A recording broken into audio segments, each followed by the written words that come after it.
नमस्कार. जागो M T व्हीमध्ये आपलं स्वागत आहे. हा जो फूल दिसत आहे तुम्हाला, हा जुना फूल आहे आणि जुन्या फुलावरच बेड टाकलेला आहे. हा मार्ग आहे सरसम ते वाशी जाणारा मार्ग आणि दरे सरसमच्या समोर म्हणजे काही मीटरवरचा हा फूल आहे. बघा, जागो एम टी व्ही तुम्हाला लाईव्हमध्ये दाखवत आहे हा व्हिडिओ. या फुलाची परिस्थिती बघा. हा जुना फूल आहे आणि जुन्या फुलाचाच वापर बेड टाकून करण्यात आलेला आहे.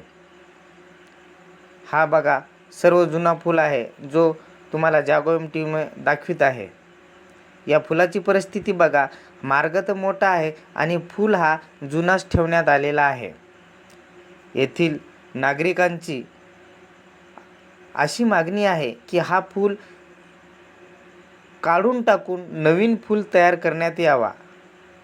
नाहीतर पावसाळ्यामध्ये या नाल्याला भरपूर पाणी असते आणि येणाऱ्या जाणाऱ्या नागरिकांना, शेतकऱ्यांना येथे पावसाळ्यामध्ये अडचणीचा सामना करावा लागेल. हा पूल दुरुस्त नाही झाल्यास या रोडचा काहीही उपयोग होणार नाही असे येथील स्थानिक नागरिक सांगत आहेत. हा पूल जशाच तसा का ठेवण्यात आला? या फुलाची उंची का वाढवण्यात आलेली नाही? या फुलाची रिपेरिंगच का केली? हा पूल नवीन का तयार केला नाही? असे येथील स्थानिकांना अनेक प्रश्न सतावत आहेत. संबंधित गुत्तेदारांनी त्वरित या पुलाकडे लक्ष देऊन हा पूल नवीन तयार करण्यात यावा अशी स्थानिक नागरिकांची मागणी आहे.